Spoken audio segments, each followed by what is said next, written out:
Hmm?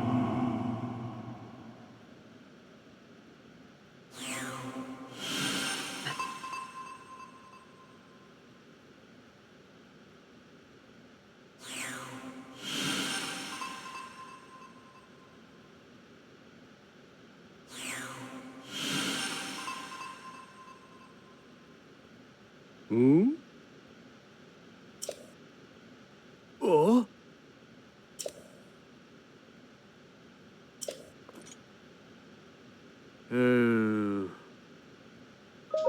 Oh!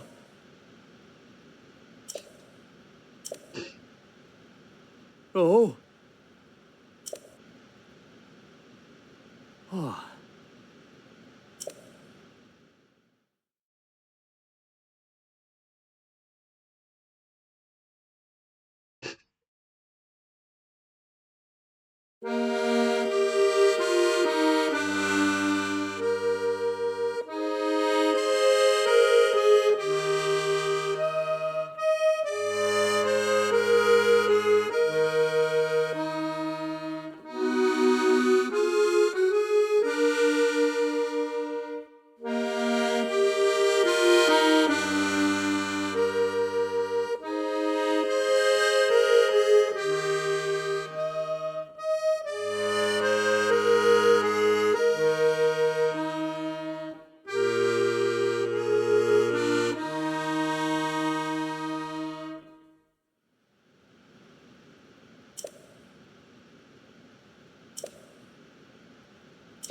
Hmm.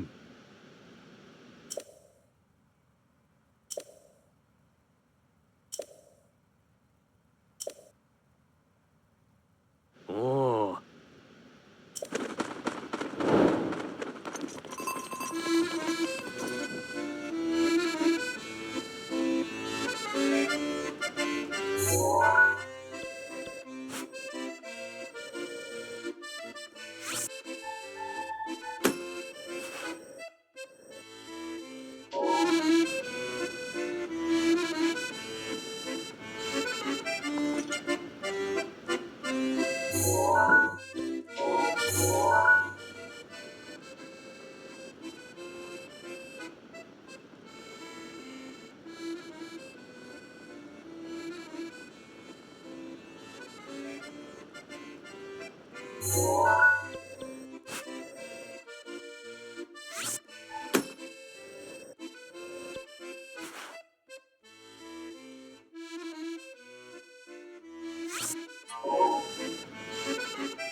Damn it, I actually have to do this normally because I never bothered to get the Flamebreaker armor in full.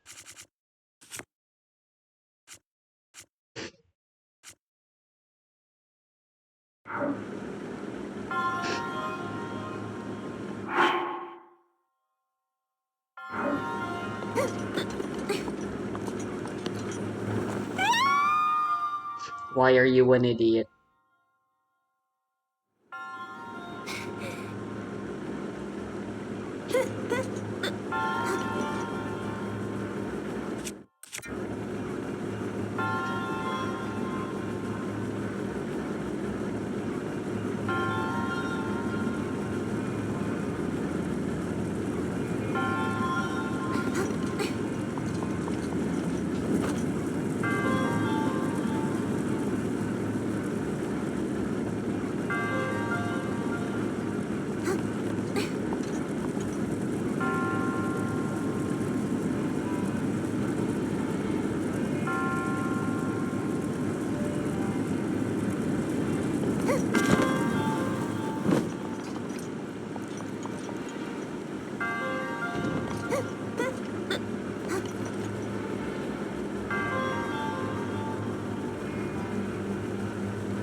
No, what are you doing, Link?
Alice.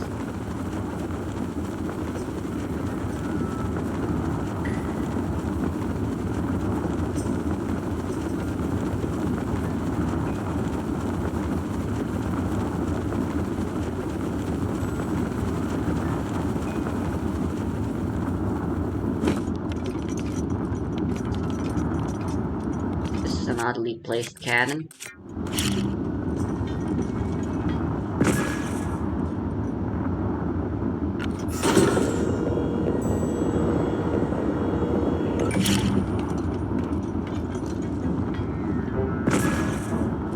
There's no ammo.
Nani?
An eyeball.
Yeah!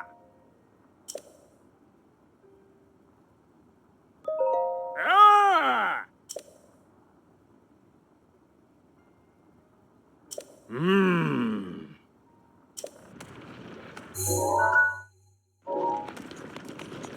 Huh.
I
can never figure out what shape, what position the game wants you to go for here.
Well, weird.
I'm guessing this is long, this is buns and vanilla.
Yeah.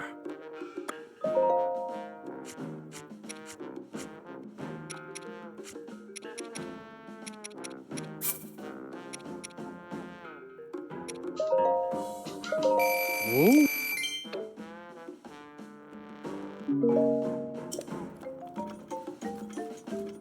Mm.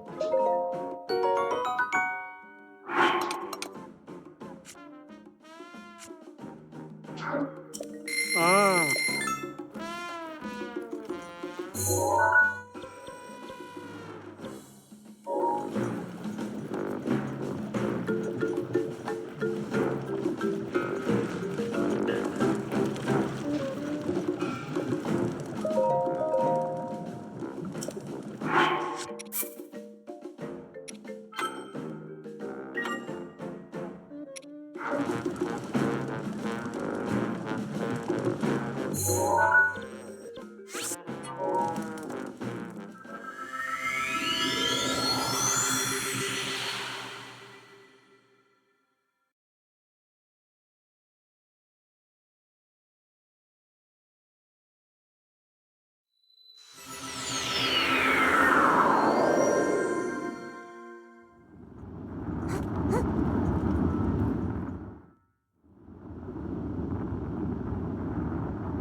I didn't check if I have enough room in my inventory.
considering my most recent nasty habit of ensuring I have multiple slots open.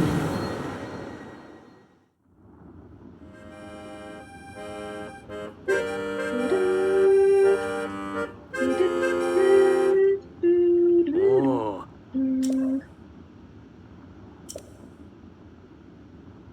Mm.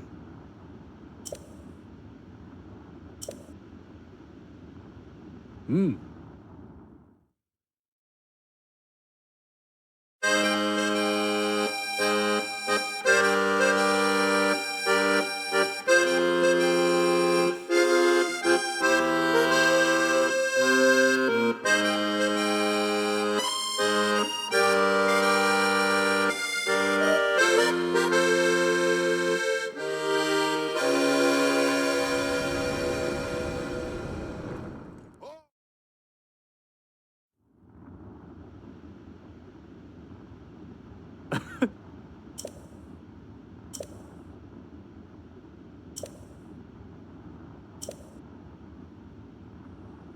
I knew you could do it!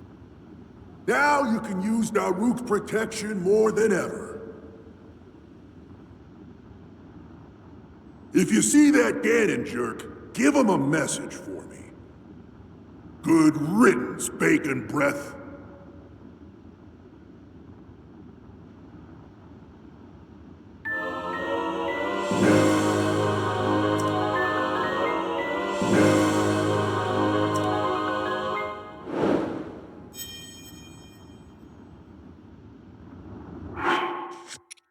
Eh,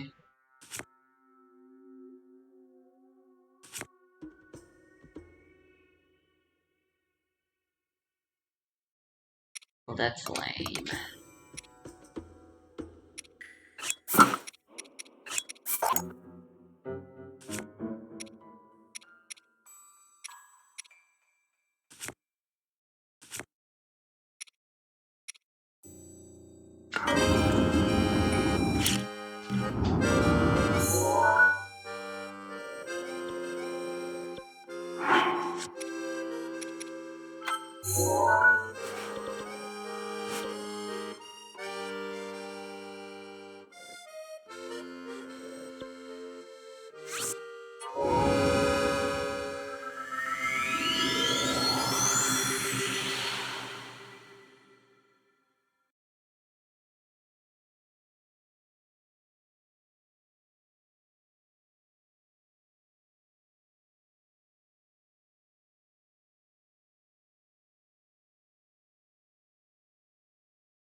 Don't even have any modifiers.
오?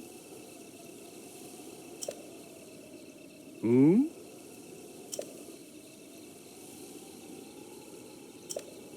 오. 아.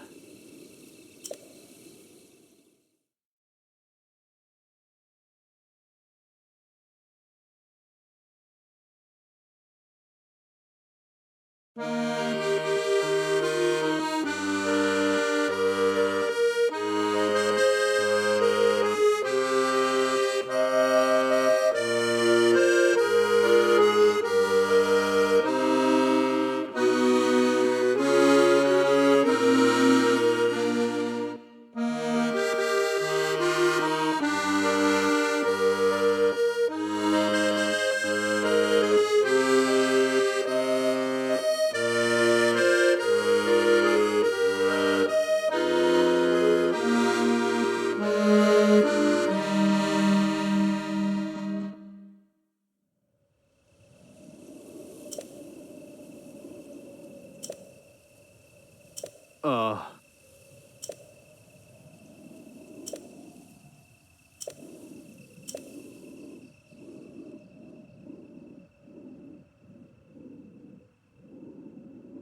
음.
No silent princesses? Whoa.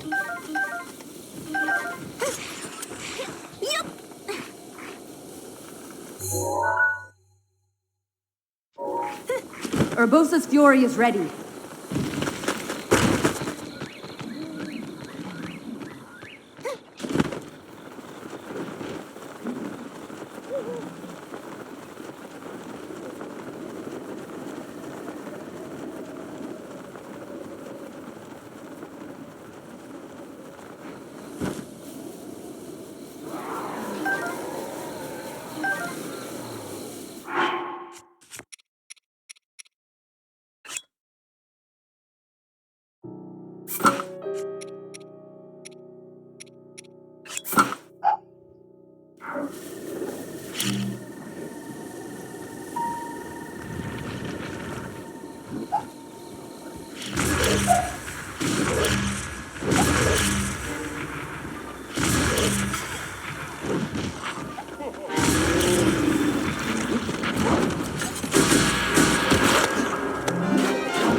아이.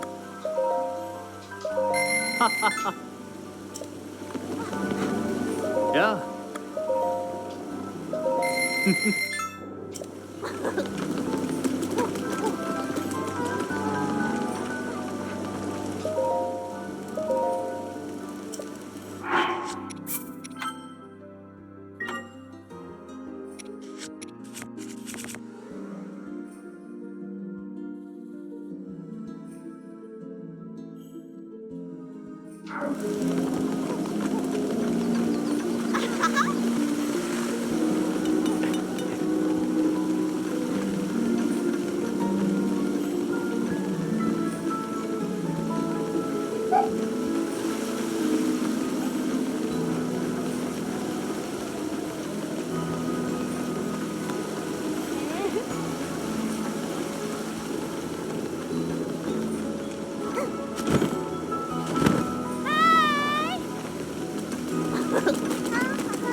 Alright, let's see if this still sucks to do.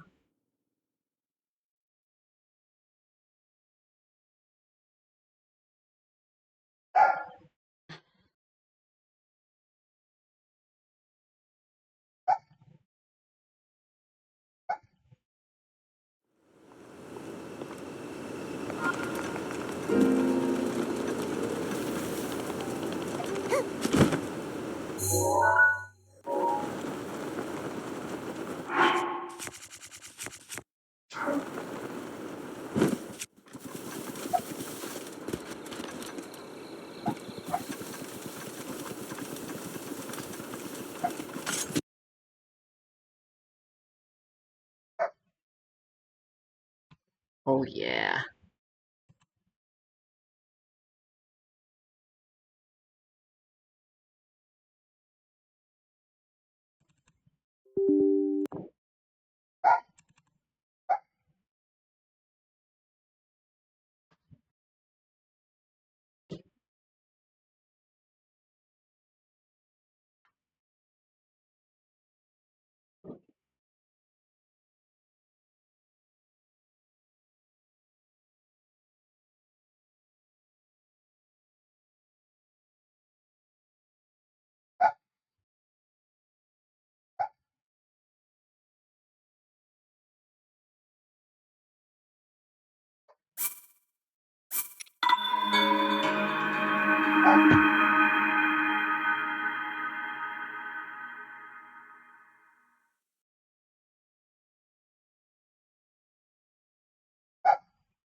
Why did Nintendo choose not to include native on-system voice chat on the Nintendo Switch?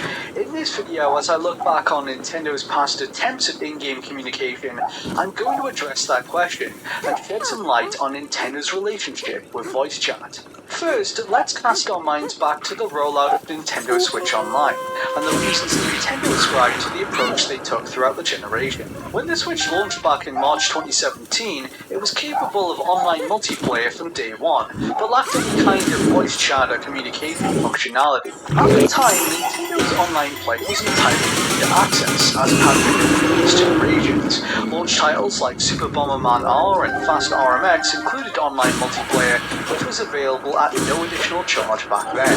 The same held true for first-party games that followed later that same year, like Mario Kart 8 Deluxe on the 28th of April 2017. Then, in July 2017, players got a taste of what was to come from their impending online subscription service known as Nintendo Switch Online. This new service of theirs promised access to legacy Nintendo games and voice chat. However, this voice chat would not be included natively on the Switch as some had hoped. Instead, it would be handled via an external app for smartphone devices accessible to players with a Nintendo account, a direction that proved controversial among fans and media alike. In an interview with Nintendo Everything from January 2017, Nintendo of America's then president, Reggie Fils-Aimé, provided the following justification for their approach. Quote, "Instead of having some sort of bulky gamer headset, you'll be able to do it right off your smartphone. Put in your earbuds that you use for your standard mobile device. We think that's a pretty sweet solution." End quote. He would go on to reiterate this talking point to IGN, quote, "We want to reinforce the capability to take your experience with you on the go. The ability to do matchmaking, voice chat through your phone. It's a hell of a lot more convenient than having a gamer headset stuck in your backpack trying to do that. That's why we're doing it the way we are. We see the convenience, we see the ease of delivery. We think it's going to lead to a better experience." End quote.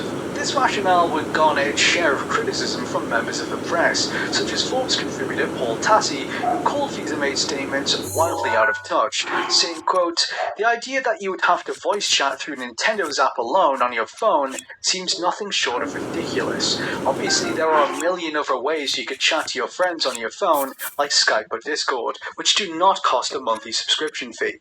End quote. The smartphone app was released on the 21st of July 2017 for iOS and Android devices. Splatoon 2, which launched alongside it, was the first game to take advantage of it. This voice chat solution became a common source of criticism among reviewers at the time. Callie Plaguey, writing for GameSpot, said that it was, quote, "inelegant at best and ridiculous for a modern team-based game.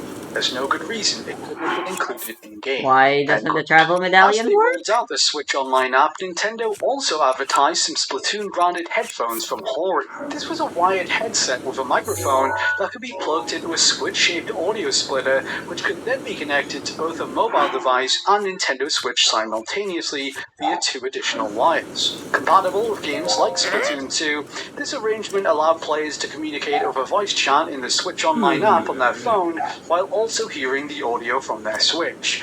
Due to its complex nature, the setup and this infographic in particular quickly became a source of ridicule online. Nintendo Life, for instance, dubbed it a wired nightmare. Numerous commentators made the observation that Nintendo advertising this contradicted Reggie Fils-Aimé's earlier statements, deriding the notion of voice chat through a bulky gamer headset. Originally, Nintendo had planned for the Switch Online mobile app to become available exclusively for members of a paid Switch Online subscription in late 2017, following a free trial window for early adopters. However, this premium service was delayed all the way until September 2018, and Nintendo extended that free grace period for all of its online features until this time. A few weeks after their paid Switch Online subscription finally arrived, Reggie Fils-Aimé fielded questions at Seattle's GeekWire Summit in October 2018. There he commented again on Nintendo Switch Online and conceded that their chosen setup for voice chat on Switch was not in line with what their audience had wanted. What's interesting is, again, the Nintendo approach is to do things differently. It's a much different suite of services than our competitors offer. And we deliver these experiences in a different way. And so, it creates a yin and a yang for our consumers, in that they see what we're doing and they're excited about the cloud save and the legacy content, but they wish that we might deliver, for example, voice chat a different way. This 1212.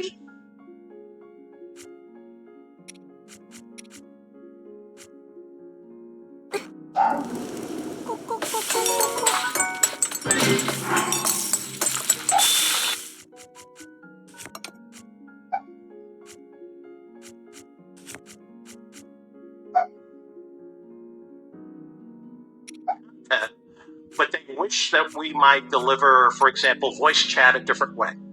It's worth noting that Nintendo had done on-system voice chat before, many times in fact. They first attempted this all the way back in 2006 on the Nintendo DS. In Metroid Prime Hunters, players were able to voice chat with friends in lobbies before and after matches using the handheld's built-in microphone. A number of other DS games would go on to include this functionality, including Pokemon Diamond and Pearl and Custom Robo Arena. What's more is that Nintendo even released their own first-party headset for the DS that was compatible with these games. In 2008, they released a voice chat peripheral for the Nintendo Wii, known as Wii Speak. This device was intended to sit alongside TV sets and allow multiple people to speak into it from across the room as they talk to their friends over the internet without anyone needing a headset. As well as being supported by a small selection of games like Animal Crossing City Folk and The Conduit, an application called the Wii Speak channel was available to download, in which users could hold group calls with their friends. Voice chat was less emphasized by Nintendo on the Wii's successor, the Wii U, although the system did feature video calling in an app called Wii U Chat. Using the gamepad's built-in microphone and front-facing camera, players could communicate with friends and had the option of drawing on the screen, doodling around their friends with various effects. Wii U Chat, however, could not be used in tandem with other software, and only very select games on the console supported voice chat in-game. Super Smash Bros. For Wii U was a rare example of Nintendo implementing it, where it was available during private lobbies by speaking into the gamepad. A small number of third-party releases on the system allowed you to talk with friends, including Assassin's Creed 3, Ninja Gaiden 3, and the Call of Duty games, although none of these titles allowed you to use the gamepad's microphone for it. A separate accessory, such as a microphone headset, was required in order to chat, which could be connected via the gamepad's headphone jack. One third-party offering that did support the gamepad's microphone for in-game communication was 2015's Minecraft Wii U Edition. Something, incidentally, that was notably absent when Minecraft came to the Switch about 2 years later. The 3DS, on the other hand, also had a few games that supported online voice chat with friends, such as Pokemon X and Y, which used the mic built into the system. Nintendo's focus on native voice chat and investment into this tech gradually lessened throughout the Wii U and 3DS generation, culminating with a blackout period on the Switch. Then, with the introduction of Nintendo Switch 2, they did a total 180. They brought back on-system communication in the form of game chat, accessible by the push of a dedicated C button. Not only has this enabled voice chat with friends while games are running, it has also allowed for screen sharing and video chat for those with a compatible USB-C webcam. It has marked such a departure from their previous efforts that it begs the question, why the turnaround? We can mine at least a partial answer to all this from comments made by Nintendo producer Koichi Kawamoto. In 2025, he took part in a roundtable discussion on Switch 2, where he touched on the creative game chat and why they didn't include native voice chat on the first Switch. Quote, Nintendo Switch supports voice chat via the Nintendo Switch online smartphone app, but we originally wanted to include it as a feature of the console itself. However, with the Switch console's processing capability, it was difficult to implement a voice chat feature without affecting games, so we decided to offer it via a smart device. With Switch 2, we were able to include it as a standard feature of the device. Finally, 8 years after Nintendo's initial explanation, they provided a more substantive answer than some of their earlier spin. But that's not the full story. To fully make sense of this, we need to go back to the 8th of October 2010.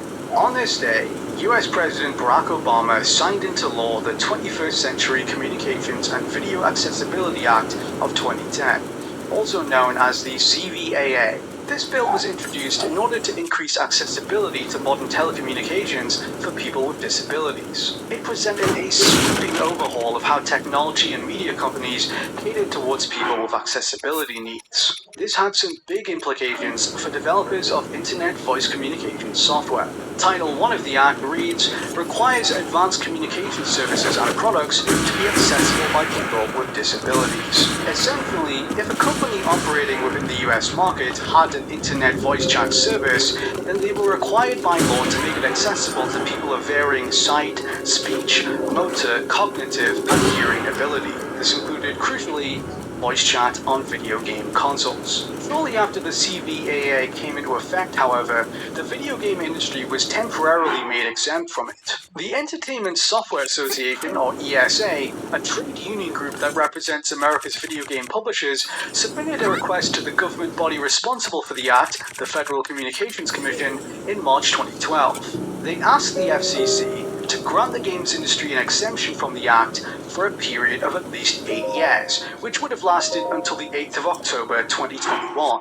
This included video game consoles, game software, game distribution and online services, and peripherals. In theory, this would give game companies plenty of time to invest in and prepare solutions that would render their services more accessible. The FCC granted them a waiver in October 2012, but it lasted for only a fraction of what they had asked for, just 3 years. In 2018, the FCC's Karen Strauss spoke to members of the industry at the Accessibility Conference about why the waiver was granted. Quote, the industry wasn't where you are now. There were a lot of accessibility challenges, and we wanted to give the industry a chance to apply the knowledge gained in making advanced communication services.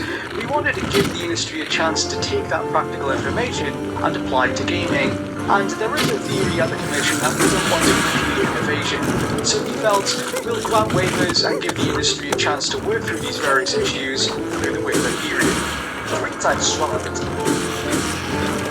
You could never actually know the feeling, and somehow, as long as I've lived here, there's still things that I'd like to do. I've dreamed a dozen dreams in my time away, and in them I've found a liking to the villagers, and I have the feeling that maybe I need not be so cruel. So on day 4003, the villagers looked up to me as I freed them. Well, not exactly free, I just want them to not be locked in those little holes. I make a lot of money on these citizens, and I'd like to spoil them. The plan right now is to build an area for them to live, much like a villager would naturally. So of course I modeled based off an authentic villager house, and paid my respects to the dead. There's the start of the new villager house on top of the sheep farm. I think they'll like it. There was a gap. The 2 farms were a stamp base fit perfectly. This will allow the villagers to live together, and will save me some costs in permitting. And as long as I'm careful with the amount of beds they should listen to my no-child policy. Alright everyone, you're free, sort of.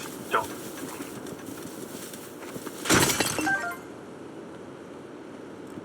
Patient. So we felt we'll grant waivers and give the industry a chance to work through these various issues through the waiver period. The original 2012 waiver covered game consoles, distribution, and game software. Before it was due to expire in October 2015, the FCC agreed to extend the waiver, but for only 15 months, and this time it would only cover game software. From this point forward, game consoles and other categories would have to comply with the Act. The exemption for game software was extended 2 more times after 2015. In 2016, they granted an extension of 1 year and did the same again in 2017. Eventually, the game industry's exemption from the CVAA finally expired on the 31st of December 2018, at which point all companies it was applicable to had to comply with it. There are many nuances to the CVAA that mean that certain exceptions could still be made, such as for small businesses, but what's important to understand for the purposes of this video is how it affected Nintendo. As mentioned previously, the Act compels businesses offering voice chat services in the US to make them accessible to people with accessibility needs, such as those with limited sight or hearing. The exemption for game software that was initially granted in 2015 and later extended twice, according to the FCC, included game applications that are built into operating system software. This meant that voice chat software built into the operating system of a device released within the waiver period did not have to meet the accessibility requirements of the Act. In 2015, around this time, Nintendo was preparing their next console, the Nintendo Switch. However, they had no assurances that the 2015 waiver would still be in place when the Switch released. As I said before, the waiver for game software was eventually extended by 1 year on 2 separate occasions, but Nintendo had no guarantee that would happen. They would continue developing the Switch under the assumption that its operating system would be subject to it in the event the FCC would not continue extending the waiver. According to former employees, Nintendo was well aware of all this and had been monitoring the situation closely. After all, they were one of the companies represented by the ESA who had successfully lobbied the FCC to grant them the aforementioned waivers. In mapping out their next console, they were taking into consideration their responsibility to deliver a voice chat suite that would be usable by those with accessibility needs. In order to meet those standards, as outlined by the FCC, it was determined that major new features would be required. One of these was text-to-speech, whereby users would have written messages read to them out loud by the device. Another was speech-to-text, in which words spoken in voice chat would be transcribed on screen. These 2 options were intended to provide a greater level of accessibility for those with limited sight and hearing. Internally, Nintendo staff explored the possibility of adding these to the Nintendo Switch alongside full on-system voice chat during planning on the console. The 2 features would have functioned in tandem with voice chat on top of other software like games. Ultimately, these explorations proved short-lived. There were apparently some concerns about having all of these features while maintaining a level of efficiency on the system. If not implemented correctly, the services could have restricted the resources available to developers and impaired the user experience. Nintendo had available to them a more cost-effective and less risky solution that was an application for smartphones. The company was at the time ramping up its entry into the world of mobile apps. 2016 saw them launching Miitomo, for example, a social networking app from some of the Tomodachi Life developers. Pokemon Go and Super Mario Run followed later that year. Creating a mobile app dedicated to Nintendo Switch Online and its voice chat service fit within this wider strategy and allowed them to offer the necessary accessibility options outlined by the CVAA, since these were already built into modern smartphone devices. It was, for them, a simpler alternative that was cheaper, more efficient, and involved less risk from a development standpoint. When the Nintendo Switch released in March 2017, its operating system software was technically covered by the FCC's final waiver for game software. So had Nintendo wanted to disregard their responsibility towards making their voice chat more accessible, they legally could have, and released voice chat software without those features, but they chose not to. Chose to make it a priority and do it on smartphones instead.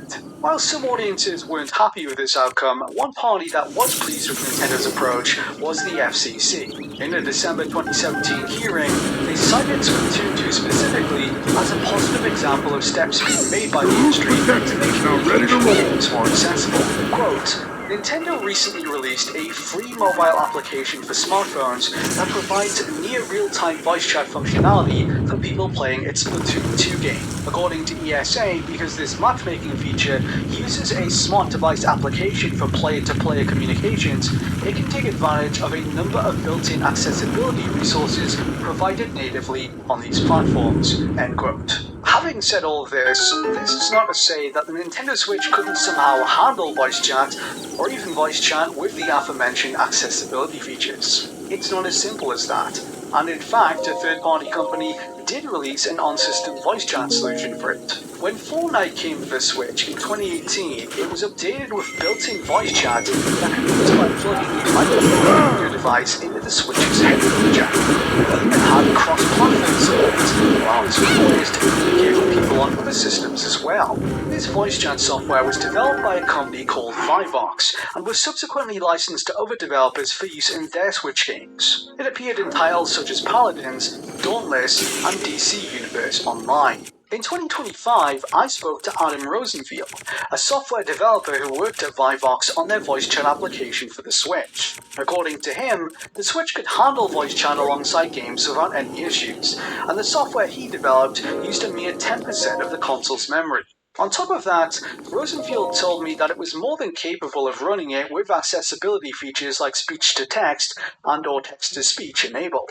Overwatch 2 is one such game to support these features on the original Switch. It has a text chat that can be read aloud by a synthesized voice when enabled. Do what the man says.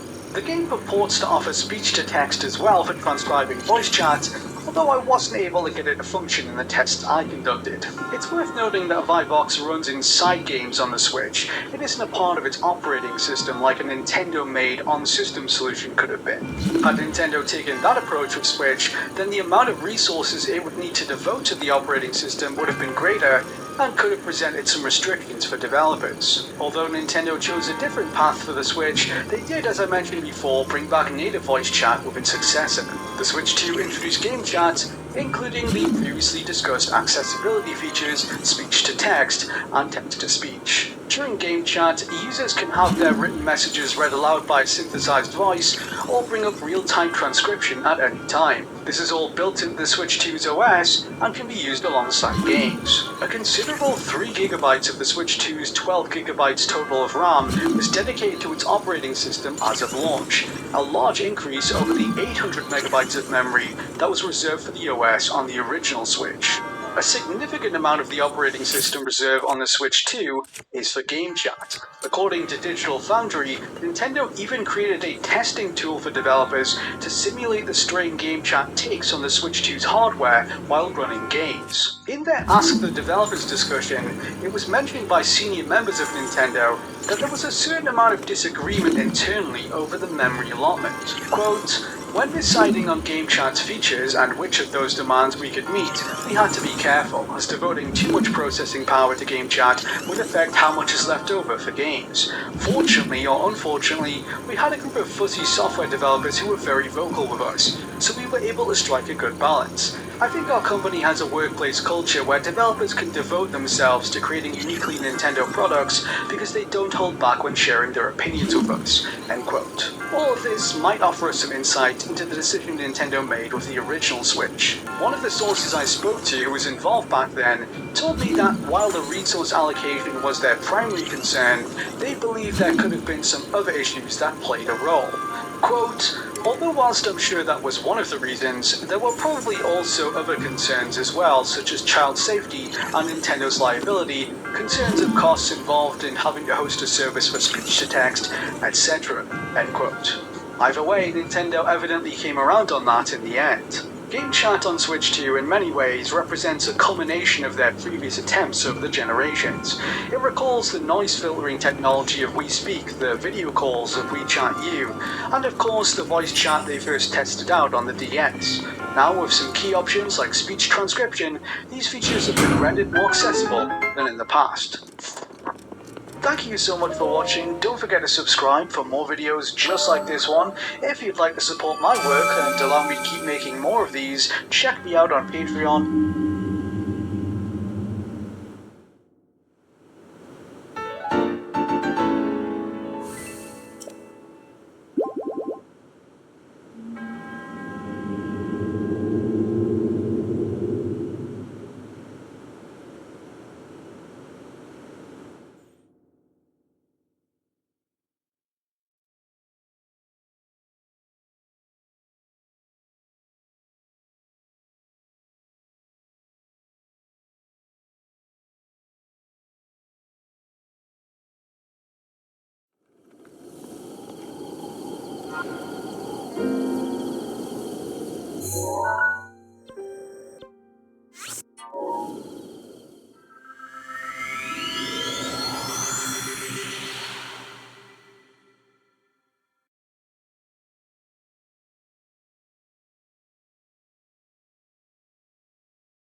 So after those Royal Guard weapons, the game still refuses to give me.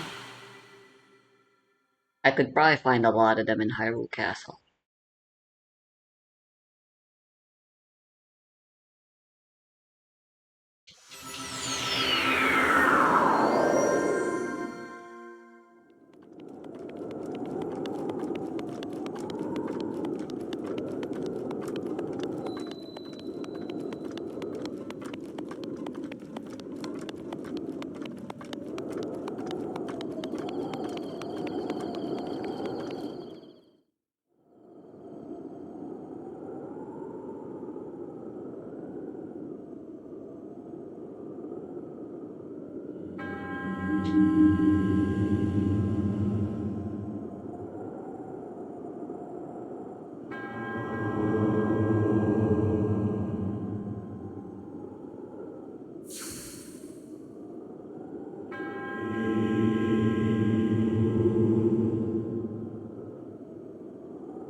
Do you know of the Wordle or Connections or Strands or the Mini Crossword or anything? We are gonna be doing 50. 50.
Rivali's Gale is now ready.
Oh,